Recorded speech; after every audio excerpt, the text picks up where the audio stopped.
நிறைவாழ்வு AG சபை வழங்கும் morning மன்னாவிற்கு உங்களை அன்போடு வரவேற்கிறோம். கர்த்தருடைய பரிசுத்த நாமம் மகிமைப்படுவதாக. இந்த நாளில் உங்களை சந்திப்பதிலே மிகுந்த சந்தோஷம்.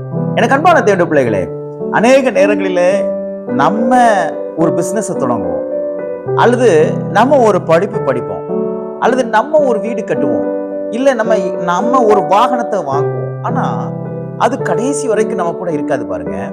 அது திடீர்னு அது என்ன செஞ்சிரும்னா மாறிடும். அது ஏன் மாறுது அப்படின்னு நமக்கு தெரியவே தெரியாது. அதுக்கு காரணம் இருக்குது. என்ன தெரியுமா?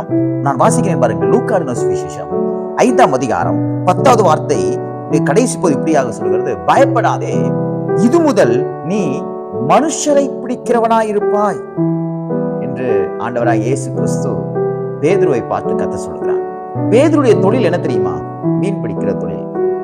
ஆனா கர்த்தர் அவன் தொழிலை மாத்துறார், அவன் வேலையே மாத்துறார்.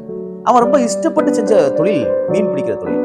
ஆனா கர்த்தர் அவனை அழைச்சதுக்கு அப்புறமா அவர் சொல்றாரு, இங்க பாரு, இனிமணி மீன் பிடிக்கிறவனா கிடையாது, மனுஷரை பிடிக்கிறவனா அவனை மாத்து அப்படின்னு ஒரு ப்ரொமோஷனை கொடுக்கிறார். இது வரைக்கும் மனுஷங்க சாப்பிட்றதுக்கு நீ ஆகாரத்தை உண்டாக்கிட்டு இருந்த, ஆனா இன்னில இருந்து மனுஷருக்கே நீ ஒரு எஜமானாய் மாறப்போகிறாய் என்று கர்த்தர் அவனை அழைக்கிறார். எனக்கு அன்பான தேடு பிள்ளைகளே, அவன் எல்லாவற்றிலும் நஷ்டமாகி வாழ்க்கையில முடிஞ்சு போச்சுன்னு ஒரு சூழ்நிலையில் அவன் இருக்கும் பொழுது கர்த்தர் அவனை அழைச்சி அவனுக்கு ஒரு ப்ரொமோஷன் கொடுக்கிறார். இன்னைக்கும் நீங்க இஷ்டப்பட்டு பார்த்து கொண்டிருந்தது அது கஷ்டப்பட்டு உங்களை விட்டு போயிருக்கலாம். படிச்ச படிப்பா இருக்கலாம், வாகனமா இருக்கலாம், அது வீடா இருக்கலாம், சொந்தங்களா இருக்கலாம், அல்லது பந்தங்களா இருக்கலாம், எதுவாக இருக்கட்டும், அது உங்களை விட்டு போயிடுச்சுன்னு ரொம்ப கவலைப்படாதீங்க. உங்களை ரொம்ப லாஸ் ஆயிடுச்சுன்னு ரொம்ப கவலைப்படாதீங்க.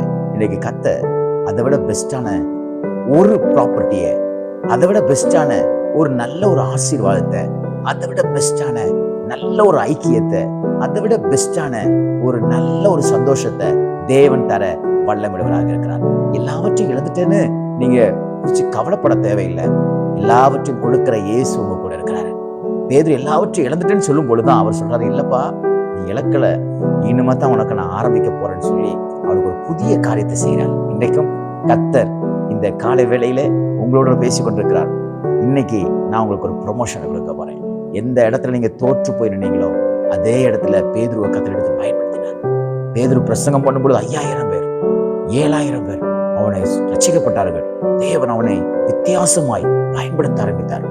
அதே போல கர்த்தர் உங்களையும் அவர் பயன்படுத்த அவர் போதுமானவராக இருக்கிறார். எல்லாவற்றையும் இழந்துட்டு இதுக்கப்புறம் ஒண்ணுமே இல்லை நீங்க சொல்றீங்க பாருங்க. ஒன்றும் இல்லாமல் இருக்கலாம், ஒன்றும் இல்லாதவைகள் என்று உங்களை உருவாக்கி உங்களை அற்புதத்தினாலும் ஆச்சரியத்தினாலும் நிரப்ப இந்த ஆண்டவராக இருக்கிற இயேசு கிறிஸ்து போதுமானவர். விசுவாசிக்கிறீங்களா?